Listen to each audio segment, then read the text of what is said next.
едно, че правим нещо супер, където никъде го няма. Пакетира на кино. 30 000 лева.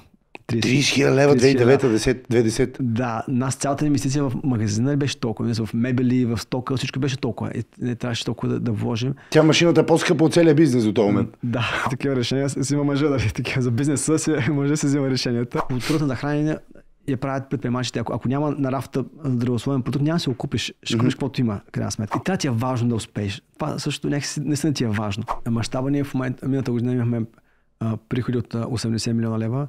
Работят над 300 души в момента в компанията. 80 милиона лева приходи след 15 години от старта на компанията, от малко магазинче с идея за топла точка.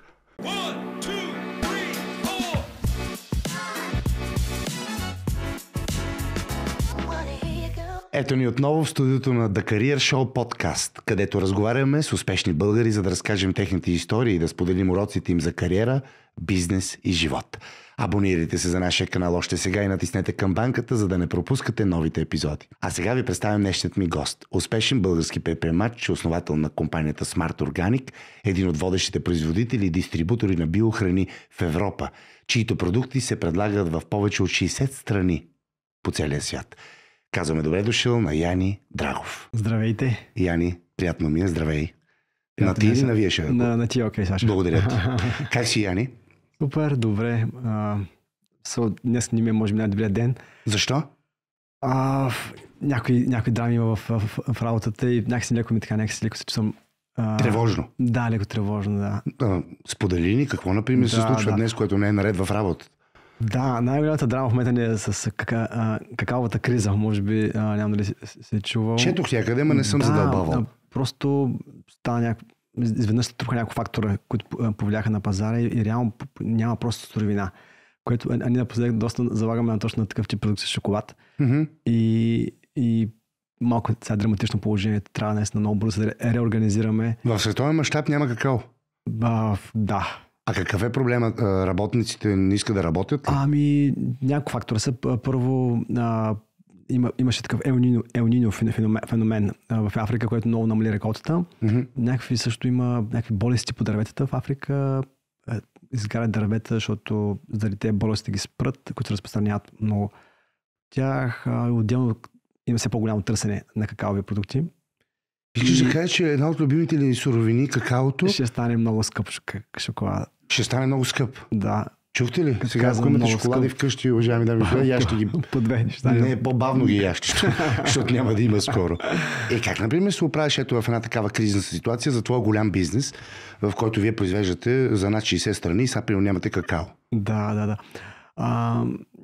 Просто там много бързо се реорганизираме. От една страна да намерим какво може да купим от пазара, на каквито да било цени. После да комуникираме повишение на цените, където това е възможно. Също така ще се опитаме да заменим някои продукти. Да заменим, примерно, какао масло с, примерно, друго масло.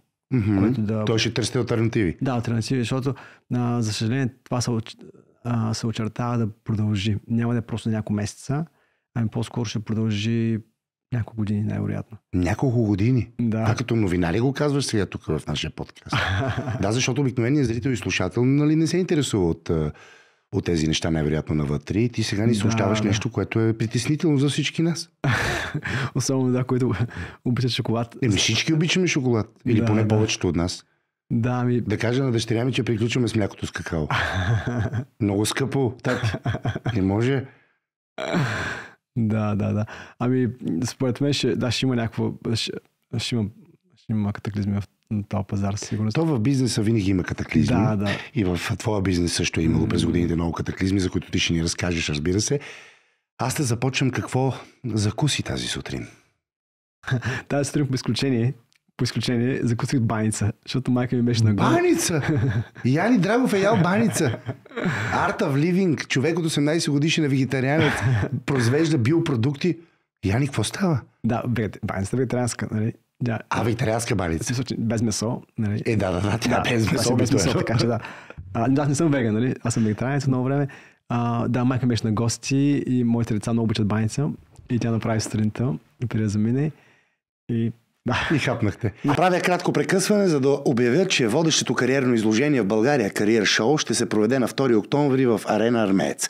Събитието ще събере на едно място над 200 от най-желаните работодатели и 4000 квалифицирани кандидати за работа. Освен в София, Кариер Шоу ще се проведе и в градовете Пловдив, Бургас, Варна и Русе. Точните дати са в описанието. Кариер Шоу е съпътствано от лекционна програма, в която ежегодно се включват личности като Деси Стоянова, Мадлена Алгафари, Левон Хампарцумян и споделят своите съвети за личен и професионален успех. Тази година аз също ще бъда в Арена Армеец на 2 октомври с подкаст на живо, на който и вие ще може да присъствате. Нужно е само да се регистрирате на careershow.bg. Регистрацията е абсолютно безплатна, но задължителна. Заявете мястото си още днес.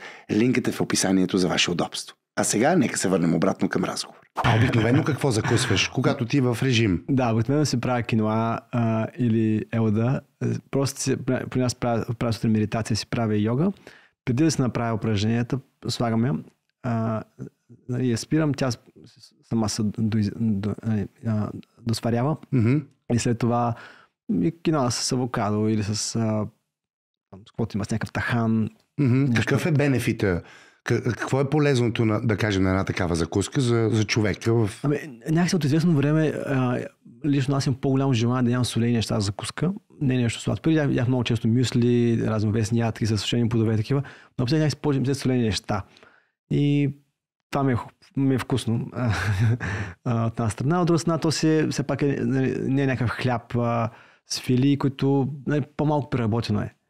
Защото зърното само се го сварил и с някакви мазнини, тахан.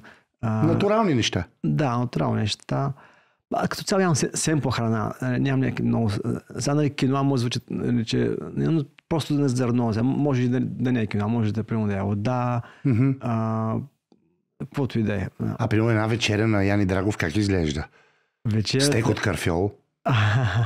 Не, но много семпо. Примерно някакви паста, някакви спагети, примерно с зеленчуци и тофу. Примерно там е, може би така... стандартното ястие. Стандартно. Защото ме отнема примерно 15-20 минути да го направя. Къде да го направим. И гледам винаги някакво зърно, някакъв протеин, някакви зеленчуци. Това са ми така трите неща. Примерно протеин може да е леща, да свари леща, ама леща примерно вечер няма време докато се свари. Тофото само на тигана. И въглехидрати някакъв, примерно или ориз, или спагети, или примерно някакъв хляб. Примерно. И зеленчуци винаги, трябва да има зеленчуци. Това е някакси...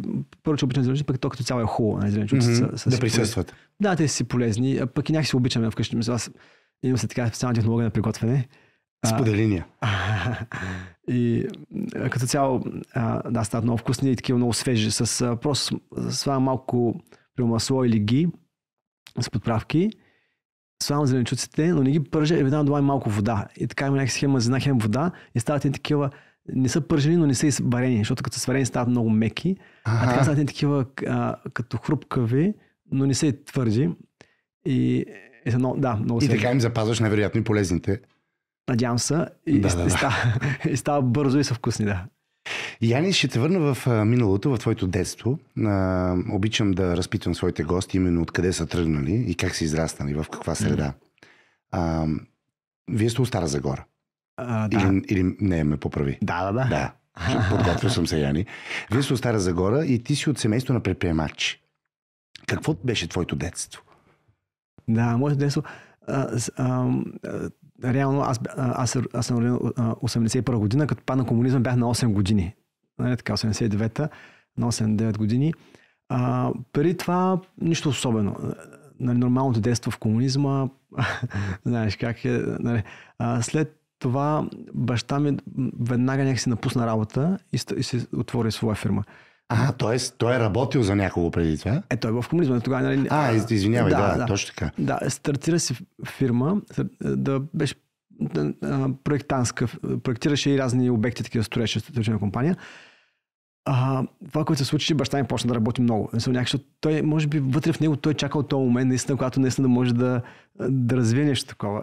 Предприемаческия дух да оживее. Да. Той тогава бил на, колко има, 33 години е бил тогава. Точно така. И И много работеше. Някакси това беше много важно. Вътрешно за това беше всичко. Работеше много. Вътрешно казваш, че го прави за нас, нали, защото семейството. Не знам откъде има въобще такива амбиции тогава, колко се е говорил за бизнес и за американската мечта в България. Нямам представа, но някакси вътре в него го е имало това. Буквално работеше всеки уикенд. Рядко сме имали уикенда да прекараме някакво време заедно. Примерно отидем на Язното в Стара Загора да играем бадминтон, защото това не е така традиционният спорт. И семейството, и като цяло в града бадминтон. И това не беше голямо щастие, ако някой примерно събота отидем наистина с баща си най-накрая. Да прекараме половин ден заедно. Това е уикенда. Също през седмицата вечер баща много често прибираше късно. 10 часа, примерно, ние сме си легнали вече. Тоест това е един работещ мъж и то яко, по цели дни и нощи, и рядко си имал възможността да общуваш с него. Буквално, мисля, като време, дълго време, да, наистина. Но какво се опитваше той да те научи тогава и ти какъв пример взимаше от него? Да. Така, какво се опиташ да научи? Той по-скоро си правиш това, което вярваш, че е правилно в този момент. Виждаш тези възможности, все пак тогава е било, представям си какво е било тогава, стартирал целият бизнес, отваря си икономиката, много възможности. За него е било важно да успее в този момент да финансово да просперира семейството. И той самия да се чувства удовлетворен това нещо, че нещо е постигнало. Майка ти през това време какво правиш? Майка ми тя поначало работеше, после точно не мога да съм точно коя година, може би след 2-3 години напусна тя работа и тя се включи към неговия бизнес. Тогава вече майка ми беше в част от това. Аз просто спомням много често как те ни се обаждаха. Примерно вечер аз и брат сме заедно, обаждани са, тази вечер ще закъснеем, направите си нещо за хапване. И ние какво съм правили, бъркане яйца, това не беше стандартно, ти филм сандвич с кашкавал. Това да направим като деца, или деца научи, или бъркане деца. И окей. Или пък примерно... И оцелявахте. Да, но това беше много, просто така ми останало като спомен, това вечер ще закъснеме. И така, някакси така беше. Ме има останало, сега като замисля, ме има останало това нещо, че и ме е много важно това, да успявам в бизнеса си. Това ме някакси една от... Това е от наследството. Програмите ми такива, програмиран си и ти по този начин. Да. Добре, и още като дете, вашите също са ти давали пример, че трябва да се работи, човек да се развива. Да, ще трябва да се работи. Баща ми буквално беше... той може да работи много, беше много издръжлив. Имаше обекти в Сърбия, в Германия. Може да отиде от Стара Загора, примерно до Германия, където е примерно 20 часа път, той може да го вземе така наведнъж, без да... Такъв ентусиазъм. Да стоя къде туалетна, аз това не мога да направя. Да. Някъде трябва да се пущат, в момента се присъпил много през нощта. И отива там и там е активен, нали? Не отива да спи там, нали? Отива да работи. Те са занимавали с строителен бизнес. Да. Тоест строили са обекти. Да. Какви? Индустриални или? Всякакви, да. Къщи, кооперации, блокове, индустриални също, да. Индустриални халета също доста. Това означава, че по едно време ти си, може ли да кажем, че си бил член на едно богато семейство? Поне такава е представата на нашите хора, които занимават със строителство, в един момент са богати хора вече. Да. Баща не има предприемач, който да изгражда апартаменти да ги продава, което е най-така печелившия бизнес, а по-скоро някой го наема и той изгражда обект. По този начин. Да, със сигурност не сме липсва вкъщи. Това е със сигурност. Не сме имали примерно шофьори вкъщи с прислужници. Дойки и такива работи. Бяхме нормални апартаменти. Да кажем някакво нормално ниво. Но всичко, което съм нужда, съм имал. Няма никой, който иска да се купя, да не мога да се го купя. Но без някакъв излишен лукс, да кажем така. Тоест, можем да кажем, че ваши са били скромни хора. Да. Баща ми никой не е бил такъв, който някакси... За него ме важно е било винаги, това съм го забелязал, важно му е да успее, никой не му е било важно те да я харчи после. Или да го покаже. Да го покаже, също... обществото. Не. Да го покаже, него е важно да покаже, че е успешен, но не и че има пари. Защото пари за него са били най-маловажното нещо. Много интересно. Важно е да ги изкарва, защото да има вътрешно такова усещане, че е успешен. Поне така го разбирам аз. Разбирах, но по същото време да й харчи парите не му е това било. И някакси аз съм някакси вътрешно аз съм така програмиран. Не ми е важно да харча пари, да живее луксозно. Естествено, каквото има нужда, и той беше така, да не спестява от нещо, което има нужда да се окупува, без да мисли колко струва това нещо. Той има нужда от това, да не се окупува. Но не на всяка цена. Но сега да мисля къде ще на почивка, ще отида кой си остров на почивка, не изобщо. Ние сме ходили на почивка нормално В Мичурин. В България, да. България сме на почивка, Пампоро, отидем на ски, нещо такова стандартно. Ние да сме ходили чужбина на почивка, примерно. Това не е било. Да, старата генерация особено са така. И баща ми беше така, Бог да го прости. Т.е. хора, които работят, изкарват пари, но не парадират с това и не ги интересува, как да кажем, някакси блясъка на материалното, а по-скоро да се свърши добре работата и семейство да е нахранено.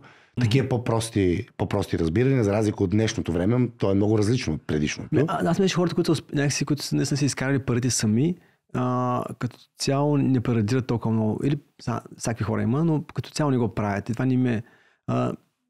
Не им е важно. Парите, като си ги изкараш сам тези пари, то да ги харчиш за някакъв лукс, то в си кажеш, то не си струва, аз по-хубаво по-малко да работят, колкото да... Защото не ти носи кой знае какво това нещо, лукса.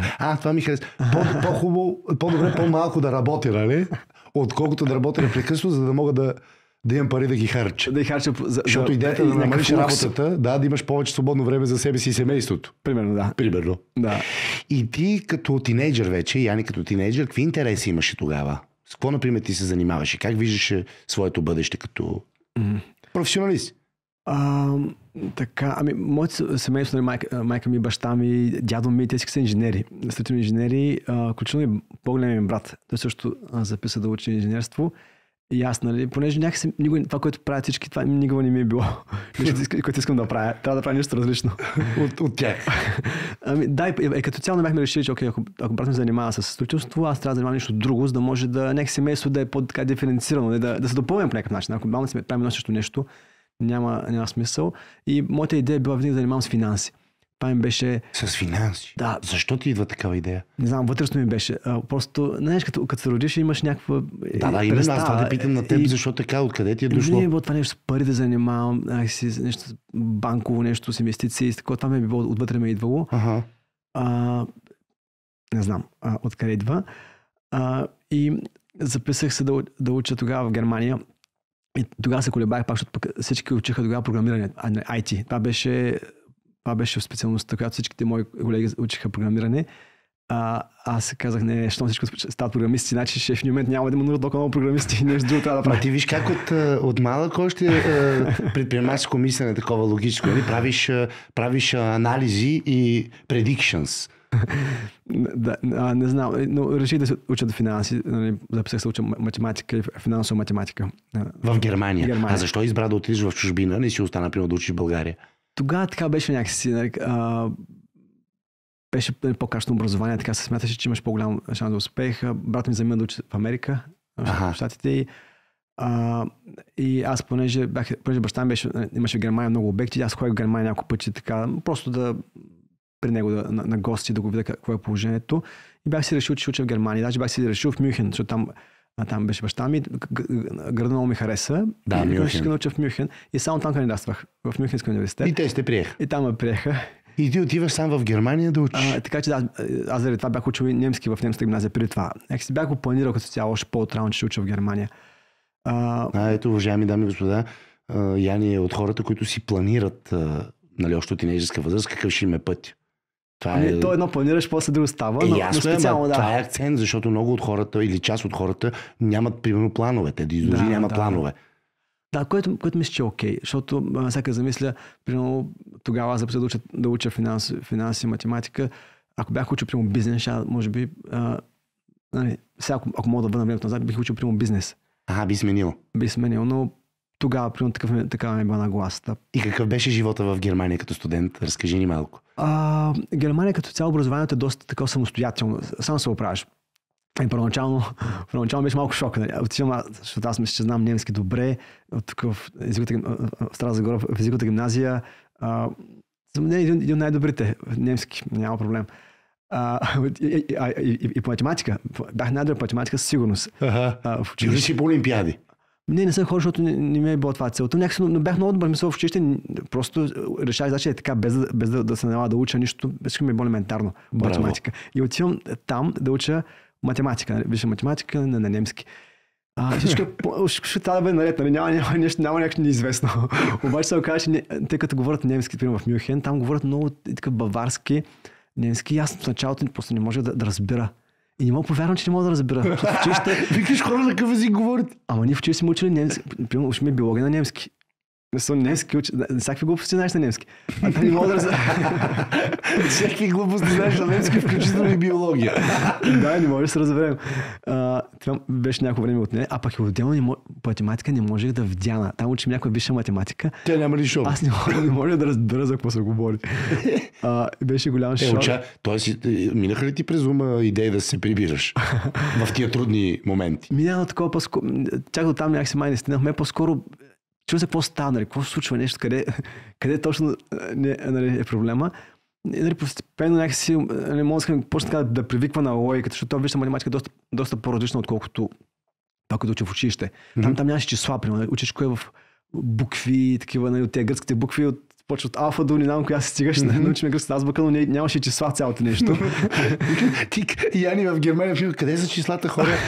Аз дойдох тук с числа подготвен, не виждам едно число, професора. И се оказа, че като цяло в Германия те учат малко повече висша математика, още в училище.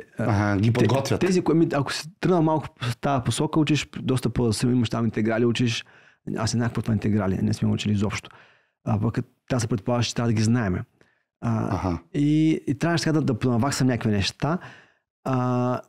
Но това така първите няколко месеца, горе към края на първия семестър, вече така бях понавлязал и седех си изпитите. Седех си изпитал още първия така. А пък реално погледнато половината ни випуск не си взе изпитите. Следващата, випуск отпадна изцяло, защото два пъти не вземат изпита на първия семестър и втория семестър, не отпадаш. Бяхме на половина, следващата година още на половина отпаднахме. Значи там няма 6-5. Оказа се, че в Мюнхен, в Техническия университет, като бях учил, Техническия университет Мюнхен, там се оказа, че е най-силният по математика и най-така изискващия. В цяла Германия има някакъв ранкинг. Аз въобще не съм гледал ранкинг и просто иска да уча в Мюнхен. Това ми беше. Ти си отишъл на най-трудното. И беше малко стресно. Някак се постепенно навлязах на какво те научи ето там живота сам в Германия с тази висша математика и всички тия трудности? Като цяло, още от малък си бях самостоятелен, защото нашите доста често отсъстваха. Те после се разделиха. Аз живеех вкъщи. Майка ми. Колко годишен беше, като се разделиха вашите? 15. Тинейджър, т.е. в трудна възраст. Да. Как го прие това нещо? Предполагам като... Тежко ми беше доста в началото. Може би така около половин година беше така някакси тежко. В един момент тогава приеха в гимназията в езиковата и от тогава се промени нещо. Защото тогава вече нова среда, с приятели, по-самостоятелен си. И от тогава просто го забравих. Ти в един момент... Спря да страдаш. Така ще повече време с приятелите, отколкото не мислиш за родителите си. Така че в един момент това ми някакси постепенно изчезна. А можем ли да кажем, че разделата на твоите родители е така провокирала в теб ти да станеш още самостоятелен и да разчиташ изцяло на себе си от позицията на човек, който е наранен, нали, и излъган и обиден, защото в детската психика това са въпросите. Да. И някакси да кажеш майната му, аз в такъв случай сам ще се оправя и ще ги направя нещата най-добре. Да, не знам, според мен такъв тип на гласа, нали, човека си като жертва и така, нали, не мисля, че това е така, да кажа, не мисля, че това е правилната посока. Да, но това е неизбежно като ефект. Не е градивно като цяло. Нищо градивно не излиза от така нагласа. По-скоро в един момент, защото обвиняваш този или онзи, ставаш жертва и не е това правилната нагласа. По-скоро, какво такова, това ти се е случило, продължаваш напред и гледаш какво може да направиш максимум от дадената ситуация. Но не да обвиняваш другите. При някакси за мен. И тогава си спомням, не знам, не мога да преценя дали е било така. По-скоро не мога да кажа, че това е било нещо положително или пък негативно. Просто продължаваш. Да, любопитно ми беше, върнахте просто. Да. И в Германия ти си завърши успешно. И защо не остана да живееш и да работиш в Германия, нали?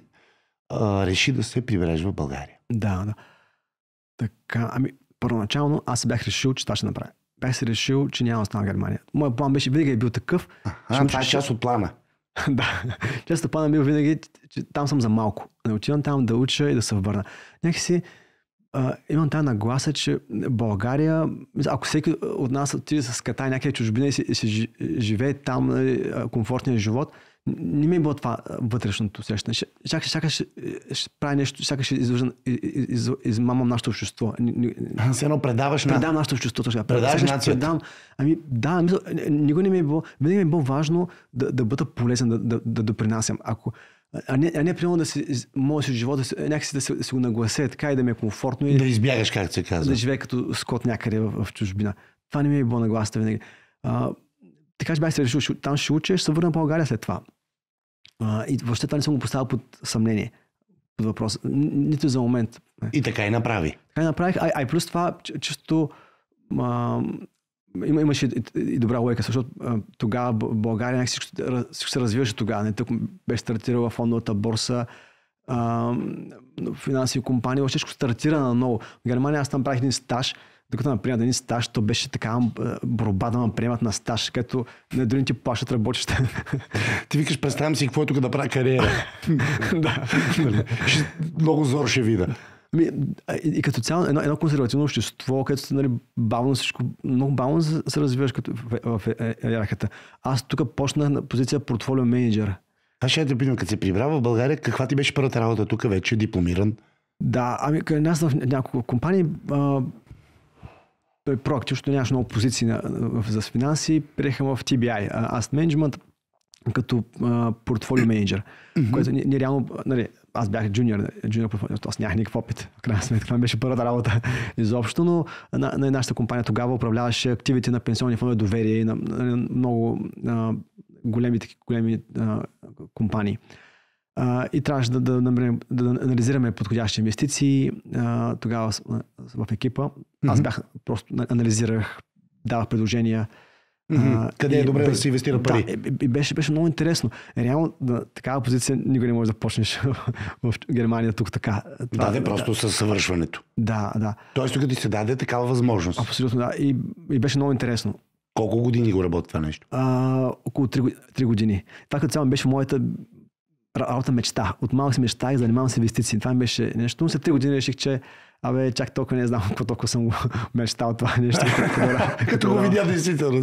Какво мечта? Това е много интересен философски въпрос, че човек мечтае за най-различни неща, иска ги. И когато ги получи и ги види, се получава това разминаване между представата и действителността. Тоест ти можем да кажем, че беше разочарован или силно каза разочарован?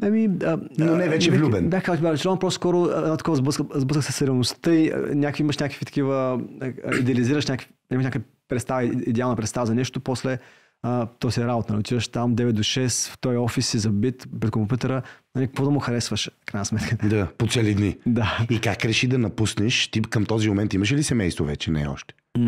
Тоест не си имал деца? Не, нямах. Бил си самостоятелен човек. Да, дори не бях женен тогава. Което не е маловажно да се спомене, защото хора са в такива позиции, да речем, работят нещо, което вече не им носи тази радост, но пък имат отговорности. Абсолютно. Да. Към деца, семейство трябва да издържат и не мога тук така да кажа, тайде чао, защото откъде пари. Но ти си могъл да го направиш. Беше много по-лесно.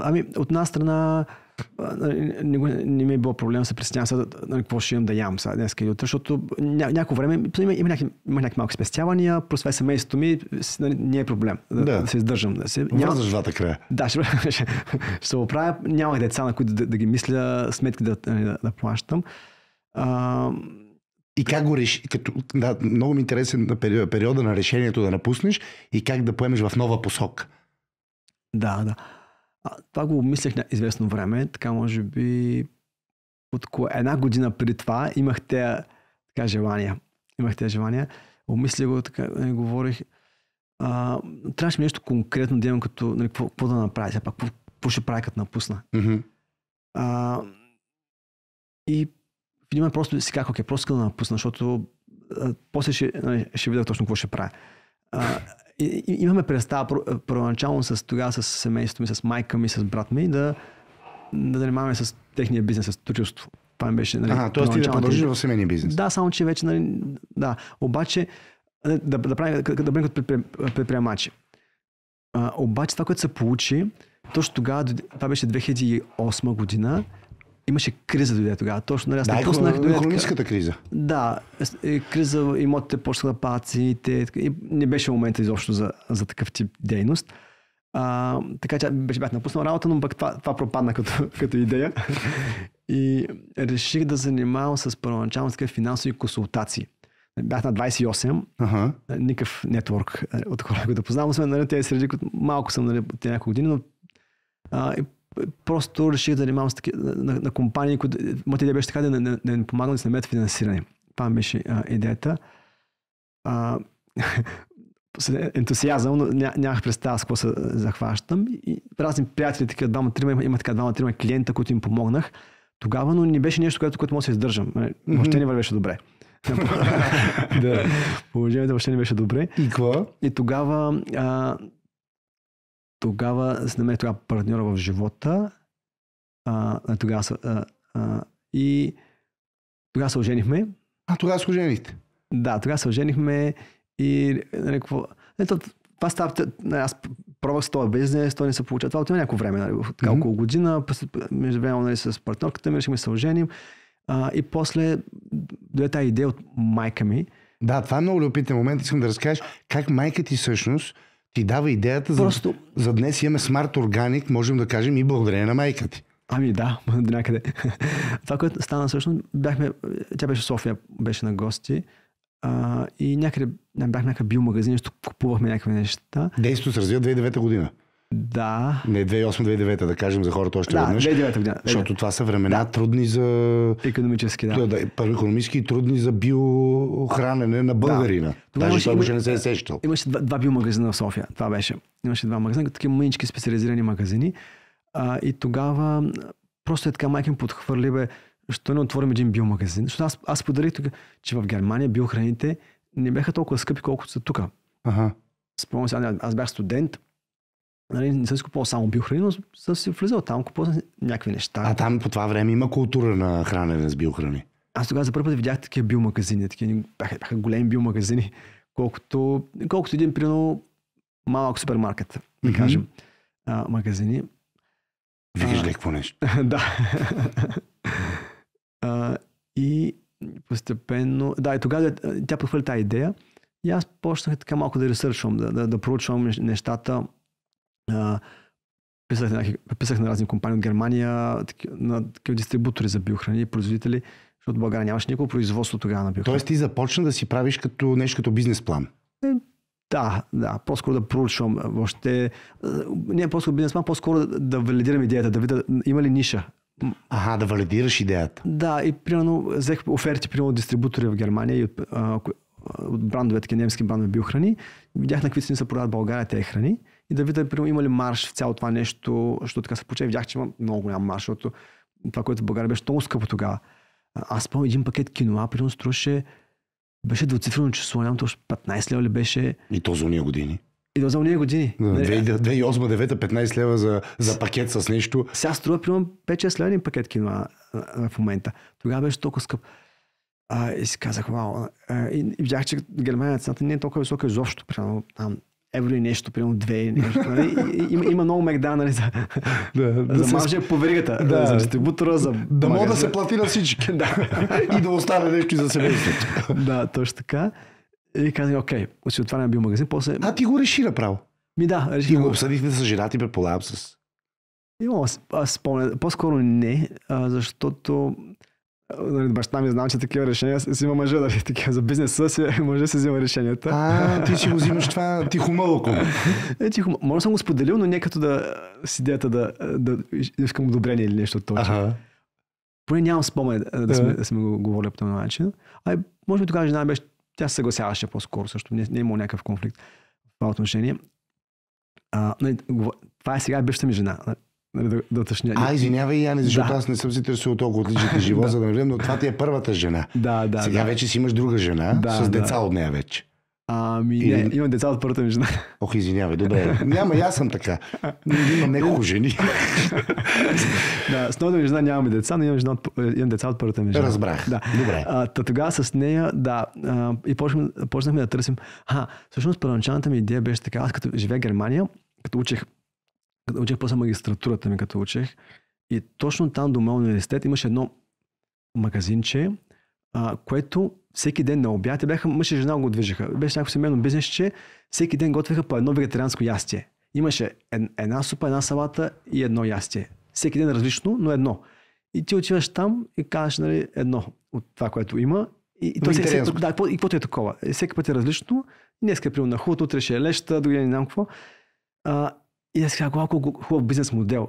Не като да готвиш някакъв ресторант, хиляда неща да правиш за това, другото. Ами всеки ден едно ясно, ти като си там, ако там ходиш, всеки ден там учиш или пък работиш наблизо и хората ходят там. Ти си знаеш, че си го взимаш това нещо. Да, каквото е такова. Знам, че ще имам топла храна всеки ден, тя ще бъде различна. И все едно какво ще е. Знам, че нещо здравословно ще е окей. И аз точно, той беше биомагазин с такова топла точка, която имаше всеки едно ястие. И аз точно това искам да направя. Магазин с ястие. Това ти беше първоначалната идея. Да, и търсихме място, търсихме локация доста време. Знам, че важно да имаш хубава локация. Това е, може да една идея да направи успешна или да я убие изцяло. Може да имаш добър бизнес модел, но ако лоша локация, може да се провали изцяло. Така че много време търсих по обяви. Мисля, поне 2 месеца сме търсили обект и накрая бях такова, че трябва да намеря това място, да го видя физически. Няма да стане по тези обяви. И тръгвам с колелото да обикалям из центъра. Защото не трябва да е в центъра. Да обикалям и видях там обявата на една витрина. Да, една бивша аптека е било. Да, се под наем. И беше точно буквално срещу, където ми беше офиса. Къде е място? Кажи в центъра на улица Света София. Света София, Света неделя. Света неделя е църквата. Да, Света неделя е църквата? Да, на Света София. На Света София уличката. На Света София уличката, да. Да, реално на Овеле. На Овеле е кръстовище на Света София. И го виждаш това нещо. Овеле 20 ни беше. Адреса, виждам го това. Окей. Към това е мястото. Източен вход. Беше ми важно. Източен вход. Бях учил, че източен вход е така... че на късмет. На късмет, да. Виж, няма случайни работи. Перфектно. И просто го взехме, почнахме да... И направихте първото магазинче. Да. Направихте ли топлата храна тогава? Така, трябва да обяснявам това. Просто там нямаше възможност да се направи. Нямаше възможност, просто там, за да може да се готви, трябват аспирации, въобще имаш изисквания към обекта. Накрая просто нямаше такъв обект, който да намерим, който да има така, да е подходящ за това. И решихме, че ще бъде само сандвич бар. Имахме топа точка, но само такъв тип храни. Смутита, фрешове, сандвичи. До там. И концепцията беше биопродукти и веган храни. Вегетариански храни. Магазинът беше цял вегетариански, да. Тъй като аз нямам месо, някакси не можех да се представя, че продавам месо. Просто беше ми абсурд. И макар, че има биомесо, нали, реално. Но реших, че няма да продаваме такива неща, само вегетариански продукти. И почнахме. В началото хората не знаеха какво е био. Както в началото ме пита, наистина беше така. Тогава хората питаха, какво е това биомил? И ти как им обясняваш? И почваме да обясняваме какво е. Всеки един човек да обясняваш. Няма химически торове и така. Кой знае?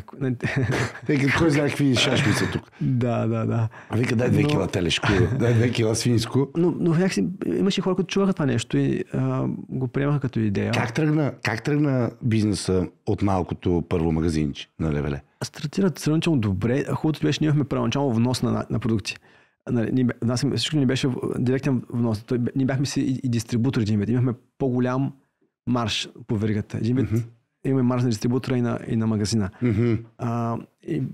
Тоест вие започнете да продавате продуктите на други ритейлери и в същото време и вие да си продавате. Нашите цени бяха много по-ниски от на другите и те всички казаха, дайте на нас. Моята първоначална идея беше, исках да направя така, че да бъдат достъпни тези биохрани. Не да са само за много малко привилегировани хора, които могат да платят 15 лева за една киноа, да могат да са достъпни. Това не беше идеята. Затова целта беше максимално да скъсиме веригата на доставки, т.е. да купуваме директно от производители на храните или от Германия, които имат свой бранд, своя добавена стойност, направо да взема от тях, а не да минава през български вносител, от който да купуваме. И съответно, тъй като бяхме по-евтини от другите, почнахме да продаваме и на едро на другите магазини. И тогава беше такъв бум, някакси почна да се заформя. Ние отворихме магазин, тогава Зоя отвори, Да. Зоя имаха само онлайн магазин, отвориха и магазин физически. Балев Био точно тогава отвори също. Изведнъж станахте... Почнаха да се отварят много магазини, съответно ние веднага почнахме да дистрибутираме и към тях. Имаше и други, които вече ги няма. Имаше много такива затварят магазини. И почнахме да работим с Фантастико. Постепенно, нали, като дистрибуцията, това не стана основния бизнес, дистрибуцията. Магазин се остана, той се работеше. Но дистрибуцията в началото беше основния бизнес. Да, защото може да генерираш много по-големи обороти. Един магазин все пак е ограничен като приходи. И как се разраснахте вече лека по лека? Разбирам, че той е първо и семейен бизнес, защото със съпругата ти, бившата ти съпруга, вие сте го работили това нещо като бизнес партньори също. Да, тя в началото работеше, нали, на бара в правиш сандвичите, но много скоро след това забременя, така че... Отиде в майчинство. Да. Да, може би около една година работеше реално. Една година работеше, после отиде в майчинство. Да. И след това после замислих как мога да имаме по-голяма добавена стойност. Защото забелязах, че... Да, начинът на мислене ми е интересен твоя. Как решаваш да експанднеш бизнес? Да. И в каква посока? Първо забелязах... не беше някакъв план, такъв дълъг план от точка А, ще стигнем къде сме в момента. Или пък изобщо не. По-скоро такова беше, ориентирахме се в движение. Това, което забелязах, че примерно можем да купуваме биосуровини от немски такива големи търговци на едро, на храни, на биохрани, да я купуваме на сип, на чували, на големи опаковки. Има доста голяма разлика между това, което купуваме на пакети и това, което купуваме на чували. При над 30% имаше разлика. И аз казах, окей, ако толкова за опакова един пакет, при тази киноа, примерно да я опаковаме в пакети и трябваше да вземем просто машина. Вие взехте машина? Тогава майка ми ми помогна, нали, финансово, купихме една пакетираща машина. Защото тя скъпа. Да. Беше 30 000 лева. 30 000 лева 2010. Да, нас цялата инвестиция в магазина беше толкова. В мебели, в стока, всичко беше толкова. И не трябваше толкова да вложим. Тя машината е по-скъпа от целия бизнес до този момент. Да. От цялата база я пред. Обаче беше добра инвестиция, защото почнахме веднага да паковаме под наша марка. И то не е много различно. Ама марката коя беше тогава? Марката беше биокласа. Тя все още има биокласа. Просто тогава не сме мислили за маркетинг, за брандинг, нещо по-хрумни, там биокласа, да е ясно, че е био. Пак какво ще става? Да, и почваме да продаваме тогава на едро нашата марка продукти. Много по-добри цени от всички останали, с добри маржове. И почнахме да... И ви направи като лидер на пазара ли? Да, бяхме лидер, буквално. Ти си лидери на пазара. Дистрибутори, да. И ходиш на колеги, показваш машината. Викаш хора, да видите каква машина има. Да, то е радост. Това не беше за показване. Малко цехче. Добре. Да. Беше хубава машината, обаче просто тогава, тук не е някакъв цех малък. Ние тогава се местихме, тогава спомням, всяка една година ние трябваше да се местим. Защото, примерно, първоначално някакво мини складче, после малко по-голям, защото не може да имаш много по-голям склад, колкото ти трябва, защото ще се впе разход. А пък в един момент отеснява. Ти трябва да се местиш. И ти малко по-малко. Да. Всяка година в различен цех. И тогава по това време станахте вече и лидери опаковахте си под ваш бранд, така да кажем. Да, под наш бранд. И някакси постепенно почнахме да пакетираме по-такива специализирани храни. Супер храни, така наречените супер храни. Чия семена, мака, примерно, направя какаови зърна. Да. Обществото започва ли с времето, нали, да се ориентира повече към биохраните и действително да се образова? Пазара се растеше. От една страна биохраните като традиционните биохрани, от друга страна те по-специализираните храни, те като ли по-бързо се развиваха. Защото тя ги нямаше дори конвенционални. Примерно чия семена, то нямаше никакви, така иначе. И си ги купуваш не заради това, че са био, защото има чия. Или дори киноата също беше така. Конкретно заради някакъв продукт се купува. Да. И те не бяха най-силните продукти тогава. И постепенно някакси ни озря идеята. Тогава това, което стана, ние бяхме водещия дистрибутор на биохрани и тогава един от нашите клиенти, тогава беше My Organic Market, Калини и Анита Класанови, те имаха биомагазин, бяха ни клиент и те правиха в магазин, правиха корабийки на място. Корабийки и такива барчета като рулбар, само че прани ръчно, прани на място, неопаковани, ги продаваха в на витрината. Витрина, да. И те доха при мен и казаха, Яни, те кораби много добре вървят, дай да направим някакъв бизнес заедно, да инвестираме и да направим производство с корабиките. Това бяха много вкусни корабики, уникална рецепта. Анита беше майстор, тя наистина някакси има вътрешно така вдъхновение. Да ги прави тия неща. Да, майстор готвач. Майстор така технолог и въобще вкъщи правиш зелените деца и така с голямо желание с любов. И аз казвам, окей, супер, много хубави тези корабики, ама видях, че тези барчета, според мен имат още по-голям потенциал барчета, защото са... Да, ти как видя потенциала барчета, защото един от вашите сигничър продукти е рубарчето. Просто ми стори супер, защото е нещо, което вземаш го за изпът, то е трайно, натурално е, няма добавени захари, примерно яйца, мляко, нищо, ами просто плодове и ядки. Вече състав, нали, за енергия, за изпът. Всеки, нали, вижда някъде, има нужда от нещо. И отделно ние търсихме такива барчета като цяло за нашото портфолио. Да намерим като дистрибутор, да купуваме да ги продаваме на другите магазини. И взех мостри от тук, от там. Нищо нямаше, което да ми хареса. Бяха ни такива, просто бяха невкусни. Вземем мостри, трябва да ги свърим накрая. Тези мостри не ставаха за нищо.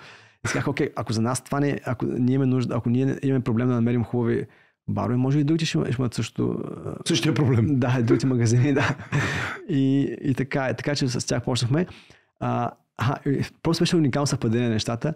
Ние точно тогава с един наш партньор от Холандия, който продаваше кафе, имаше бранд кафе, ние му бяхме дистрибутор за България и те казаха, че ще ходят на Биофах. Биофах е най-голямото биоизложение за биохрани в света. В света, във всяка година в Германия се провежда. И те там щяха да имат щанд. И аз бях помолил, може ли ние там да имаме много ъгълче на вашия щанд, да си покажем нашите пакетирани храни. Следно, че правим нещо супер, където никъде го няма. Пакетирана киноа. Да ви покажа пакетирана киноа на изложението, хора. Ама някакси... Ще паднете. Имахме някакъв ентусиазъм, не знам откъде е този ентусиазъм. Сега просто като се представя, просто няма никога лойка да ходим на това изложение с тези продукти. Млади хора, по-наивни. Обаче там спечелихме 2 клиента. Един дистрибутор на биохрани, пак като нас такъв ентусиаст от Румъния и един от Словения. И станаха клиенти. Тогава на това изложение, на този щанд, и точно тогава Анита и Калин бяха дошли при мен. И аз им казах, вижте какво, след 2 седмици отиваме на това изложение, там ще имаме щанд. Дайте да направим малко барчета, там да ги покажем, да видим как ще реагират хората. Да. И те казаха, добре, давай. Направиха примерно по 200, те бяха два вкуса различни, там с какао и зърна с годжибе, направиха по 200 барчета, ръчно направени, опаковани с стикери, манифактура. Това е надомна работа. Да, и ние тръгваме там с един приятел, ако да ходим заедно на изложението, да ми помага. Колата, напълнихме колата с стока, с мебели. Взехме си от Икеа такива. Все едно, че няма Икеа в Нюрнберг. Вие си взехте и мебели от тук. Да, чувствам, нали, такива пакетирани какашоните, направо да можеш там да ми за изложението. Колата беше пълна нямаше просто муха, не можеш да влезе. Седалки бяха свалени всичко, нали, оплътнено. Нали, там си има Икеа в Нюрнберг, всичко. Бъдеще си купахме на място мебелите, но тогава. И показваме барчетата, бяха супер фурор. Много малко хора се интересуваха от храните ни, от пакетираните ни храни. И всички тези барчета така, вау, уникални са. Добре, супер, не сме готови, трябва да направим производство. Това е просто само за... Но бяха много заинтересовани, имахме много интерес. И ти тогава... Беше наистина, буквално всички като бяха като мухи на мед. Бяха се хвърляли. Искаме барчета. Да, и казвам, окей, бързо трябва да ги направим. И от нея няколко месеца, от това беше февруари, до ноември имахме първия продукт индустриално произведен. Тоест вие станахте партньори тогава, бизнес партньори вече, сключихте договори, всичко. Отваряме нова компания, само за това да ги произвежда. Да, и тя се фокусира върху барчета. Да, почна Рубар, така наречения рубар. Да. Тогава нямаше бранд, тогава нямаше рубар в началото, като показахме на изложението, после направихме рубар като бранд. И ноември месец казваш, изкарахте първи индустриален. Всичко беше, брандинга беше готов, фолията, да, имахме вече машините, най-малките възможни машини, които за това. Едната беше втора употреба, пакетираща машина, бяхме скълъпили цялото производство, но правихме си примерно 5000 барчета на ден. Махме да правим, което си беше супер. И веднага почнахме да правим износи на база на тези контакти, които имахме от изложението. И аз тогава взех на един нашия партньор, който ни доставяше шоколади. Имаме немски бранд шоколади. Той беше сложил на неговия сайт всички си дистрибутори в държавите, на кой му е партньора за дадената държава. Mm-hmm. И аз взех на всичките тези компании, просто проактивно им пуснахме по една пратка с мостри на барчета. Проактивно решихте просто да... Да, правим тия барчета и оттам също давам 3 клиента директно. В Англия, в Дубай имахме. И почнахме веднага производство едно след друго, да расте, много стръгвално почна да расте. Тоест можем да кажем, че Рубара е бил към този момент най-печелившия продукт ли в компанията? Да, имахме добър марж на продукта, добър продукт. И в България почнахме да продаваме. Също България беше малко по-трудно, защото хората не знаеха какво е това подолу барче, как да го въобще къде да го подредят в ума си. Да, като време за барче, нали? Кога се яде точно, как се... Къде да го сложа на рафта сега, нали? При шоколадите ли е, нямаше такава категория. При брашлото ли? Да. Но пък постепенно, така може би България малко по-бавно тръгнаха. Даже да убеждаваме, хора, това е супер продукт, толкова е здравословен, колко е вкусен. Даже да го убеждаваме магазините да вземат да го продават.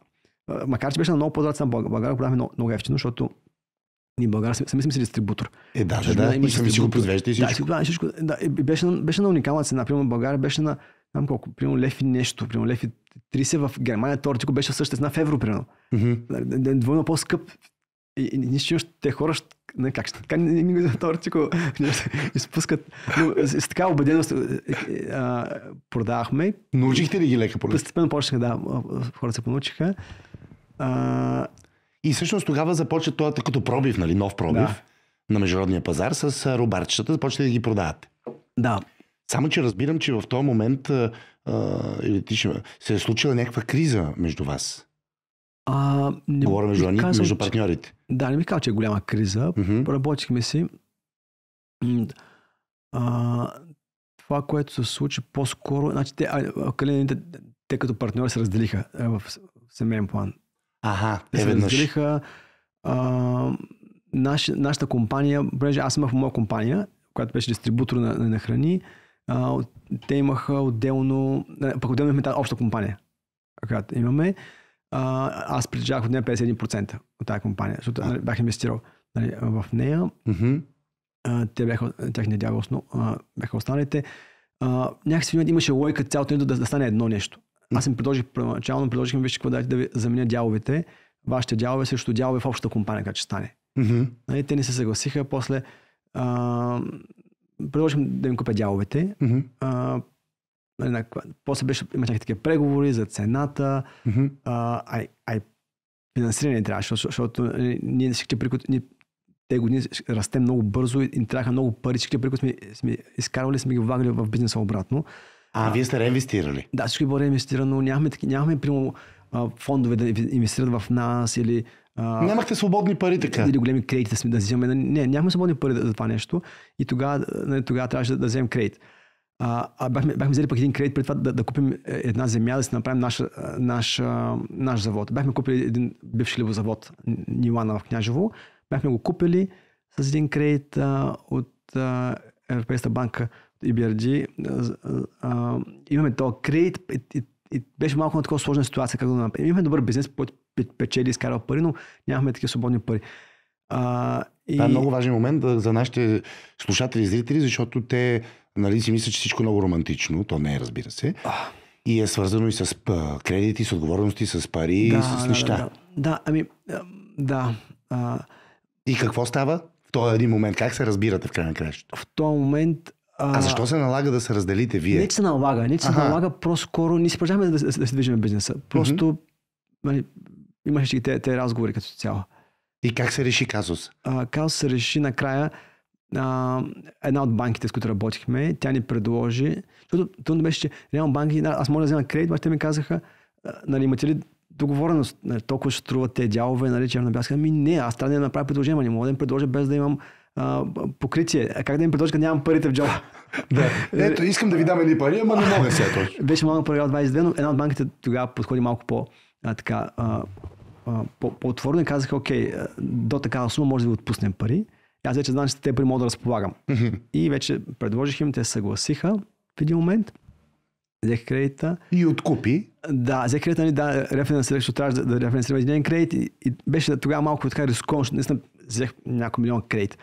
Това ще те опитам за риска. Няколко милиона кредит. Да. Но...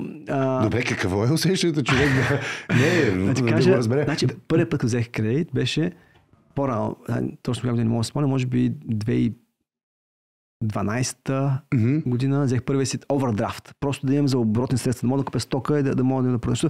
Преди това бяхме винаги на ръба. Буквално купуваме стока, тя идва и вече изчезва от склада, защото вече имам поръчки за нея. Пак поръчваш и беше всичко такова много на ръба. И в един момент взехме овердрафт. Но тогава да взема овердрафт, трябваше да се заложи апартамент. Аз имах един апартамент в София, който майка ми беше купила. И заради овердрафта ипотека. И трябваше да си ипотекирам апартамента. И тогава ми беше най-така тежкото решение, защото вече имахме дете. Браво, разкай, това са важни неща да ги разказваш, защото да видят хората, че бизнес се прави с живот и семейство. Значи, баща ми беше много... той рискуваше, за него нямаше проблем. Той поемаше рискове много смело. И тогава, 2009 година, той имаше проблеми сериозни, защото беше взел много машин на лизинг. Бизнесът като цяло растеше много, обаче в един момент спряха големите поръчки. Той беше построил един голям мол в Стара Загора. После имаше нужда от големи поръчки, той вече нямаше големи проекти, защото заради кризата. И той трябваше да се изплаща тези ипотеки, тези лизинги. В същото време нямаше приход толкова много и много се сви бизнеса. Буквално беше на ръба на фалита. Някак се оцеля с много трудности. И аз вече бях много по-така предпазлив. Да, не исках да поемам да вземам кредити. Но в този момент просто реших, че няма как. Не трябва да направя тази стъпка и взех този овердрафт. И така няколко години работихме с него. После изкарахме печалби, погасих го този овердрафт, закрих ипотеката. Викаш, хора няма остана на улицата за сега. Да, и после вече казах на банките, вижте какво, каквито кредити взимам вече, ако искате ми давайте, ако искате не ми давайте. Но вече имахме печалби, знаете, че ще ми дадат, но аз не се подписвам повече от лично име, защото ти като лично име се подписваш като съдружник. Те това имат желание да можеш да кажеш, нещо стане ти си длъжник на това. Не, фирмата отговаря, за това е дружество с ограничена отговорност, ООД. Компанията отговаря, каквото има, ако трябва да фалира компанията, окей, все едно. Компанията някаква работа, да държи тази отговорност. Няма сме на улицата, така. И банките тогава съгласиха, почнаха да не дават кредити. И реално взех този кредит с тези няколко милиона тогава. Няколко милиона отиваш да вземеш кредит. Аз тогава реално... И то в години на криза. Вече беше минала кризата. Тя май продължаваше 2012. Това вече става вече 2018. Извинявай, добре. Като взимах този кредит с милионите. Да. И какво? Какъв е моментът? Пазарът беше тогава бумтеше, разбираш се икономиката. Имахме, работиш дългогодишен бизнес, който изкарва печалби. Имаш си големи печалби, така че за банките беше им комфортно на тях тази сума да не дадат. Имам такова усещане, че отново завърташ, да виж какво ще се падне. Пак залагаш, например, на червено и завърташ. Рулетката, хазарт. Да кажем, имаш шанси да не успеем. Има този шанс, но приемам, че риска, да кажем, е някакъв умерен. Крайна сметка и се оказа добро решение. Компанията ни тогава някакси се окрупни, стана едно цяло, двете компании ги интегрирахме в едно. Да, успяхте с тези пари да реорганизирате нещата и да консолидирате всичко. Да, и постепенно после в Княжево бяхме купили този стар хлебозавод, започваме да го ремонтираме в един момент, малко като финансово се взехме и 2020 година вече там влязахме за първи път в собствен цех за производство, собствен склад. Това беше голямо събитие. Тоест, това е вече сте in-house. Вече сме си, Всичко го прави. Предните години постоянно това местене, ти постоянно инвестираш пари, защото трябва да го направиш да е добър стандарт, да е хигиенично вътре, да ти отговаря на твоите нужди. Инвестираш пари в нещо, което реално не е твое, но нямаше друг избор. Чак тогава имаме тази гледа. За два кризисни момента искам да те попитам. Единият е свързан с загубата на голям дистрибутор в Германия. Да. Този момент какъв е, да ни го разкажеш, нали? Разбирам, че не е било лесно тогава за бизнеса. Да. Ами, не знам дали това беше най-големият проблем тогава. Не им беше проблем, защото тъй като клиента, то стана постепенно. Те почнаха да ни плащат, да ни бавят плащането. Ние спрем да не доставяме, защото не може да поемем финансов риск до безкрай. Но ние като цяло растяхме тогава и с други клиенти. Не мисля, това не беше... Нямам спомен да ми е било много така свито от това нещо. Като ти четох интервюто и така, аз реших, че това е било като удар все пак. Беше приятно, защото ние тогава с Рубар много растяхме в Германия и чрез този дистрибутор. Бяхме в DM Германия. Кофти беше, че те си направиха собствена марка барчета и то дори копираха ни трите най-успешни рецепти, които бяха трите ни бар най-успешни. Те направиха същия продукт, дори същите цветове сложиха на опаковките по тяхна марка. Доста лоялни. И дори ни се обадиха, бяха казали, ние да ги произвеждаме поне ние да имаме някакъв приход от това нещо. Те намериха друга компания да ги произвежда. Те нямаха свое производство. Ама понеже явно, че им беше гузно да ни кажат, ние да ги произвеждаме. Неудобно им е да кажат, произвеждате същите, само че за нас. Да, и направиха още по-лошо. Взеха се друг, спяха да ни плащат дори. Имахме вземания 120,000 евро. Бяха си пари. Как бе, ти днес са си пари? Болезнено беше. И се разделихте с тях? Ами, да. То не ще се разделяше, просто те спират да ти поръчват. Това такова неясно, не се комуникира. Спяха да ни поръчват, спяха да ни плащат. Нехме си адвокат, съответно. Взехме си парите в един момент. Но така и те спряха да поръчват. Имаше един също казус с един продукт, който бяхме пакетирали за тях, който имаше него пестициди. Може беше био. Да, от Китай ли говориш? Да. Разкажи за този случай, как поръчвате голямо количество продукт, той идва, вие сертифициран. Не е толкова голямо, примерно там един тон. Добре, но сертифицирано. Но вие не го проверявате. Да, не го тестваме за пестициди, но той си идва със сертификати. Не си дължен да направиш тест. И се оказа, че имаше в него пестициди после. Ние го пакетираме, не само го препакетираме този продукт, ние го продаваме, германските власти взимат продукт и намират пестициди в него. И изтегляне от пазара, това беше също скъпо, трябваше да платим за това изтегляне. Вас глобиха ли ви нещо? Ами самите магазини по-скоро. Супермаркетите те имат глоба, за това, че трябва това усилие да направят да стигнат стоката от магазините. Платихме, тогава решихме, че е по-добре да инвестираме пари повече в анализи, отколкото в изтегляне на пазара на стока. И днес Smart Organic, какъв е мащаба на компанията? Вече е доста по-голямо тогава и вече купуваме по-големи партиди суровини и си правим анализите. Всяка една партия, която идва от рисково място като Китай, тя се тества задължително за пестициди. За да сме сигурни, че няма да има. Тя си идва сертификата, но не искаме да сме сигурни. И вече много често получаваме такива известия от немските власти, че те взимат продукт от пазара и че имаш писмо получаваш, така взехме този артикул от този магазин, взехме 3 проби, едната сме тестваме за анализ, втората стои за бекъп, нещо ако има спор и третата също, не иска си адрес, ако имате спорове, може да вземете вие мостра и ако има проблем, ще ви уведомим. И слава Богу, до сега не сме имали. От тогава точно не сме имали. Вече. Научили сте се от грешката си. Да. И сега контролът е много по-голям. Да. Най-странното беше точно тази паразита беше тествана. Беше тествана в една българска лаборатория, между другото. Но не е излязло. Но не излезе. Явно немските лаборатории са по-развити. И от тогава са немски лаборатории. Да. Викаш, немците си ги по-разбират тия работи. По-прецизно ли не знам точно какво е. Май беше някакъв нов пестицид, беше тогава излязъл. Защото те Китай са много са иновативни в това отношение. Измислят се нещо ново, за да заблудат системата. Тестваш, имаш по лаборатория, тества примерно за 300 пестицида. И те измислят следващия, който приема някакъв по-различен, който не го фаща. И на тези лаборатории са малко по-напред в това отношение. Имат информация, вече направили са си тест и за този пестицид да го фаща.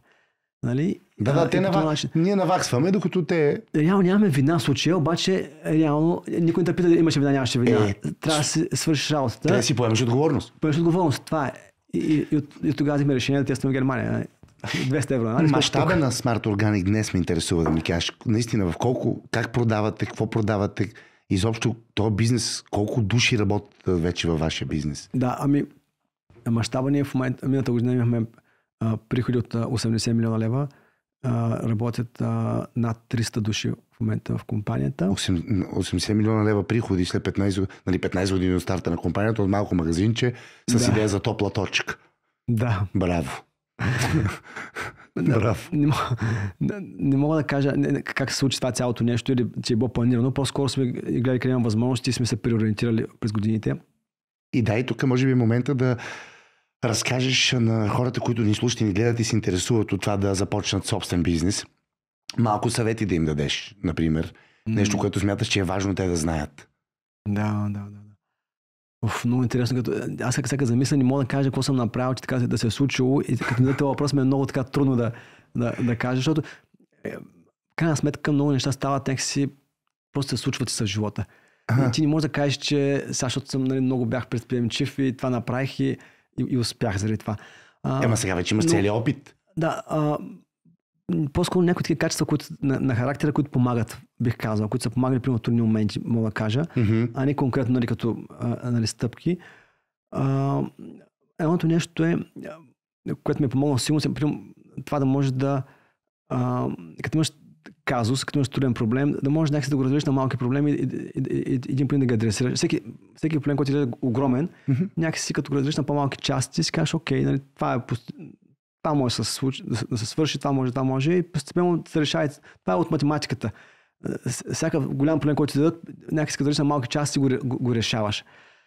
И някакси да запази спокойствие в такива трудни ситуации, някакси да мисли трезво и да продължи. Защото има бизнес за такива ситуации, когато се случва и просто се свива. Вътрешно се свива нещо в стомаха. И тогава е важно да не си в паника, да реагираш бързо, но адекватно и трезво. Добре, това е интересно, това е част на характера човек да може. Друго нещо, което ти е помагало винаги, като нагласа, като... Много ме е помагало това нещо също, особено в такива трудни моменти, когато наистина си кажеш, окей, от всякъде ти идват атаки, от всякъде. Съм си казал, някакси да видиш, що го правя. Що го правя това цялото нещо.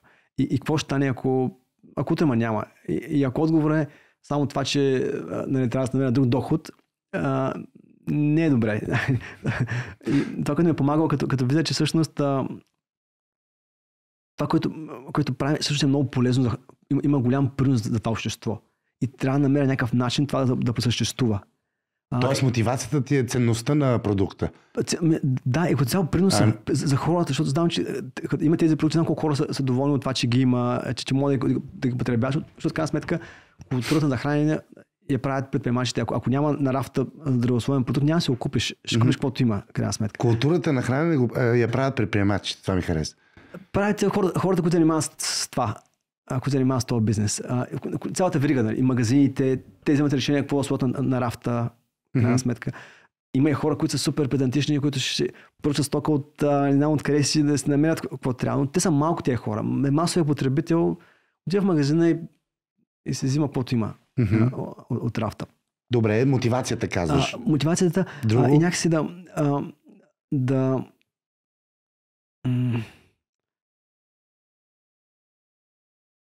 по този начин някакси ти пада много голяма тежест от раменете. Някакси не го правиш само за себе си, а го правиш за другите. И тогава някакси ти е по-леко. Не знам защо. Просто ти е по-леко, ти е цяло това нещо. А като ти е по-леко, по-малко се напрягаш, може да работиш повече, като си по-малко напрегнат. Нали, носи по-голямо удоволствие цялото. Защото трябва да работиш много. В крайна сметка, като си предприемач, няма как. Няма почивка. Има почивка, но трябва да работиш много. Няма как. Не може да... аз имах преди такава представа. Моята идея първоначално беше също така, че ще работя, ще направя бизнеса така, че да сработи и ще ходя си медитирам. Ще имам време повече да преподавам курсове. Аз преподавам курсове по медитация. Сега ще кажем и за това. И това беше идея. Искам това да направя. Но все пак трябва да се издържам. Все пак не мога да се издържам от това. Семейство, имам деца. Но това така и не се получи. Ти се захвана с 80 милиона приходи на година. Как да си починеш, извинявай? Има подобрение. Примерно сега не работя уикенда. не Има работя. подобрения. Не работя Не вечер. работиш вече уикенд. Не работя уикенд, не работя и вечер. Това беше първите години, беше така. Но в началото си трябва малко повече хардворк. Няма как. Да, смея се, защото сладко звучи, да. Да. Как вече си даваш почивка и ти. Да. И това е, може следващото нещо, човек наистина трябва да... И трябва ти е важно да успееш. Това също някакси наистина ти е важно. Защото ще дойде тия момент, когато ще е трудно и когато правиш жертви. Правиш жертви от към свободното си време, от към семейството си. Някакво чуш, що го правиш цяло това нещо. Хора, които примерно изкарат по-малко пари, хащат повече пари от тебе. Живеят си по-добре, И защото... са по-усмихнати. Да, може би. Имат повече свободно време.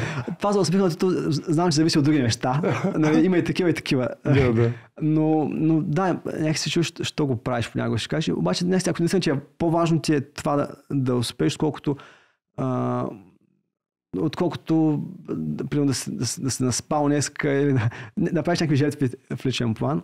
Въпреки, че ето ти си човек, който се занимава, нали, с духовни практики и то от отдавна, с медитация, с йога, самия ти си преподавател в Art of Living, което, нали, може би за хората от една страна това да си бизнесмен и това да правиш йога и да медитираш са две коренно различни неща. Да. Но ти успяваш да ги съчетаеш и да получиш този баланс. Да. Как се получава това нещо, действителност? Те ми помагат ми тези неща. Примерно като ми дойде в повече от работата, просто това, което правя само да медитирам, защото в дадени моменти, примерно ти си зациклил си в нещо. Имаш някакъв проблем, който не можеш да намериш решение на него и просто не виждаш път напред. И тогава влезеш навътре някакси и не мога да го обясня сега това, което се случва, но някакси като намериш вътрешно спокойствие, работи и отвън се подреждат. Някакси идва някакво решение от някъде. Това съм забравял няколко пъти, ми се случва в живота. Не някакъв път съм се намерил безизходица. Не знам какво да правя. Наистина бизнес тетанинг. Нещо, което и сега да медитирам, после не се намеря някакво решение постепенно след това. Така че, защото някакси света, който се случва вътре извън нас, той вътре в нас и някакси от някакво отражение има. И може би примерно, вчера имах такъв труден ден. Още сутринта ставам и само лоши новини им се случват. Всичко идва от тук, от там, накрая сина ми се беше избил в училище, ма вика да ходя в училище. И това на всичко отгоре. Да. И някакси...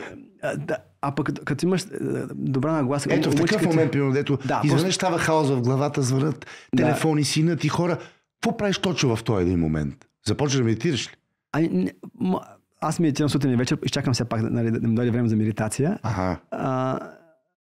Някакси гледам за някакво спокойствие, да гледам каквото мога да реша, но някакси то повечето пъти не се идват правилните решения в този момент. По-скоро си такъв един реактивен. Реагираш на ситуациите по-скоро, отколкото да... Но после като успокоя, като се медитирам, примерно вчера така не медитирах си, направих си някакъв план и сутринта почнах да го прилагам. Това за какаовата криза, където... и така че това ми помага много. И йога правиш? Правя си повече техники за дишане и медитация. И йога правя по-малко също, да. Но, нали, примерно сутрин си отделям примерно по 50 минути до 1 час за това цялото нещо. Сутрин и вечер около половин час медитирам. Това е така всеки ден. Така че те се допълват много. Нещо време масово хората медитират в бизнеса. Да, забелязвам, между другото, че все повече предприемачи хора медитират. Толкова много стрес, толкова много информация. Те все повече изисквания от всякакви възможни институции. Просто става все по-сложно като цяло. Мозъкът ти се натоварва и ти, за да можеш въобще да оцелееш за това.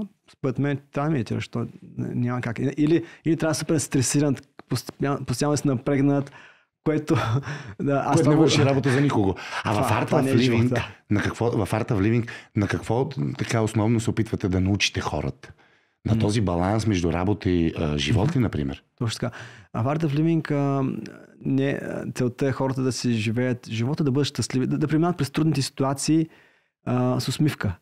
Целта е, Шиши, който е основателя на Art of Living, той казва, моята цел е да видя усмивка на всяко едно лице на тая планета. И това е възможно. Това е възможно без значение от ситуациите, човек да бъде щастлив, да е безусловно щастлив. Ти също такъв, мен си весел, имаш трудности, някакси, но това ти е вътрешната нагласа. Това не ти е, защото... До нагласа е, до нагласа е. Това е до нагласа и до мъдрост, бих казал, до някъде. Да, разбира се, че и до мъдрост, да можеш да преработиш всичко това, което светът ти предлага като кофти, някакси да намериш, обяснението, своето обяснение, че кофти е, но няма такъв проблем. Най-друга. Ще се оправят всички неща. Какво най-лошо може да стане в края на краищата? Някакси да го приемеш по-леко, да се опитваш да го приемеш по-леко и да играеш с ситуацията повече. Да, и в същото време, освен тази мъдрост, която ни дава Art of Living, това е малко така да кажа, някаква вид философия или теория, също така и упражнения. Чрез тези упражнения ти буквално умът се успокоява директно. Има конкретни упражнения. Може ли едно, например? Да ни предложиш. Не мога да покажа сега пред всички. Или просто е необходимо да се изкара курс, отнема време. Просто не, но това, което се получава, тъй като е много трудно да си контролираш ума чрез ума. Ти можеш да си кажеш сега, няма смисъл да се ядосвам, така ще умрем всичките. Нали? Обаче някакси ти идва това нещо и не може да го приложиш. Именно това е трудното. Това някакси чрез дишането се получава. Тъй като то някакси управлява тази, как се казва, парасинтетик нервна система в нас, която някакси тя отвъд логиката и интелекта. Тя действа по-така някакси сама за себе си. И чрез нея може да... Автономна е, точно така. И може да се успокоим ума чрез нея. И след това вече някакси тя мъдростта озрява в нас. Когато сме спокойни. Как искам да сме спокойни. И ти сега, като вече имаш мултимилионна компания, какви са ти амбициите? От тук нататък. Не, защото изглеждаш човек, който не иска да се пренатоварва с много амбиции. На къде мислите да растете още?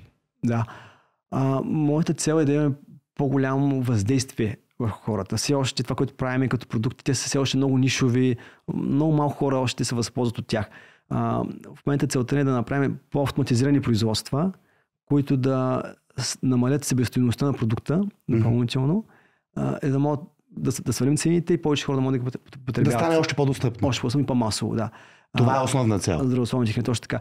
И чрез това, ако порасне допълнително, е хубаво. Не съм си го поставил като самоцел, трябва да направим 1 милиард приходи или нещо от този сорт. Това ще те питам.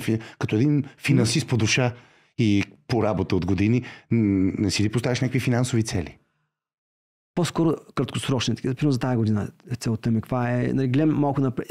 Не си поставям конкретни цели. Гледам да растем максимално колкото можем, но не с точно определено да се стресираме, ако не си постигнем целта, какво ще стане. Без крайни срокове. Без крайни срокове и без фиксирани такива. Просто, защото някакси целта може да те ограничи. Защото си кажеш, окей, ще порасна 30%, и като някакси не мислиш по този начин, изпускаш възможност, може да изпуснеш като е по-голямо като възможност. А като си кажеш, окей, нека да видя какви възможности имам, хем няма да се стресирам, ако не си постигна точно целта, хем може да порасна 100%. И добре, да интересно при такива бизнесмени като теб, на мен поне ми е интересно, хора, които правят големи бизнеси, в същото време сте скромни хора, т.е. самите вие не желаете да харчите тези пари, така да кажем. Тогава за какво ги събирате тия пари? Аз не ги събирам като цяло. Или ги влагам в компанията обратно, да може компанията да расте и да има принос. Правя много дарения. И с това? И естествено някакви пари остават за семейството, така иначе. Просто казвам, за какво си харчите парите бизнесмени с мултимилионни компании, в случая ти и Яни? Интересно ни е просто да разберем. Нищо особено. Пълно си каквото имам нужда, храни или дрехи или каквото е. Даже нали... Самолет имаш ли, хеликоптер? Не, защото има такива български бизнесмени. Да. Не, летя си, даже летя икономи. И икономи даже? Най-често, да. Някакъв път, ако примерно ходя до Индия и се връщам примерно в късен полет през нощта, нали, примерно да се взема бизнес класа. Но това в редки случаи. Си позволяваш такова нещо. Да. Не, любопитно ми е. Добре, някои хора може би си кажат. В крайна краща толкова години си дал от живота си, нали? Вече 15. За бизнес става въпрос. Денонощно мислиш по тия въпроси. Толкова много енергия и любов и работа. Защо човек да не се поглези? Най-просто казано. Какво ти нужда да си го купувам? Не е като... Нещо ти трябва въобще някога да се водиш в икономична класа вече от тук нататък, примерно. Ами аз потом най-често пътувам в Европа, примерно. И като пътуваш в Европа, то няма никаква разлика как ще пътуваш. Защото Да, в случая 2 часа конкретно. полет няма никаква разлика. Ако е примерно по-дълъг полет,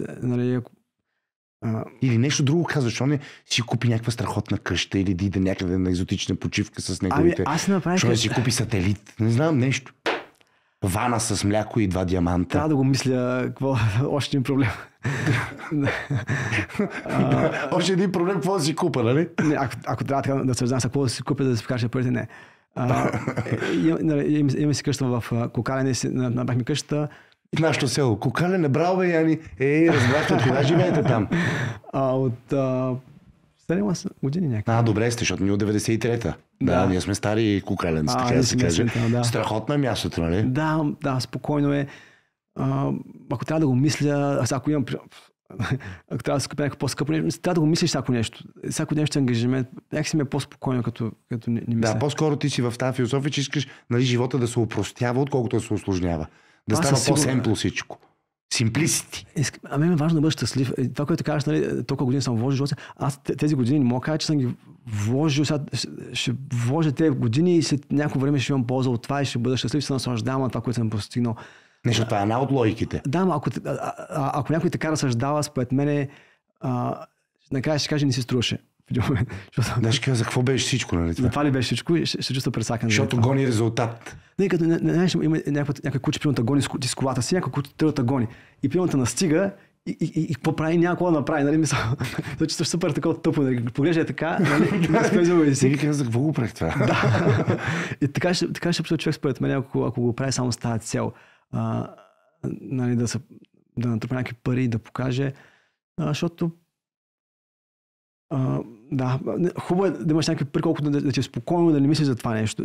Пак мен е важно да ми улесним, защото някакси сега, примерно, личен план, не мисля за някакви, примерно, всяка дърха си купа или къде ще да ям. Да, битовизми, разни истории. Да. Тия основните неща за оцеляване. Но пък също нещо трябва да го мисля за фирмата, защото пък там нали, имаш ограничени ресурси. Нали, трябва да се оправиш с тях. 300 и нещо човека ли каза? Така е, да. Трябва да паш заплати. Ти си основен менеджер, нали? Продължаваш да си бъдеш. Да. Яни, много се радвам, че направихме този разговор. На мен ми беше прелюбопитно да разбера твоята история. И той има много неща, разбира се, но в един подкаст не може да изчерпим. Важното е, че си центриран. Можеш ли да кажем, че си центриран човек? Сега имаш и център, така спокоен ли си? Да, в много голяма степен, при повечето време. Не мога да кажа, че някакъв робот, който никой не се ядосва, ни си от центъра. Да. Напротив, случва се. Но си балансиран така човек. Сравнително, да. Единствено проблема с какаото. Пожелавам успех да се реши този проблем. Да. Защото може да се окаже, че 1-2 медитации от ден няма стигнат. Да. Добре, поздрави вкъщи. Благодаря ти. Ще ми е приятно. Ще си хапна едно от вашите барчета да го пробвам. Че аз не съм много здравословен тип, ама това е друга тема. Добре. Ще трябва малко да ме обучиш. Да. Това беше всичко от The Career Show подкаст за днес. Ако епизодът ви е харесал, сигурен съм, че ви е. Абонирайте се за нашия канал и натиснете камбанката, за да не пропускате новите епизоди. Благодаря ви, че изгледахте епизода до край и до следващия път. Ще ви липсваме.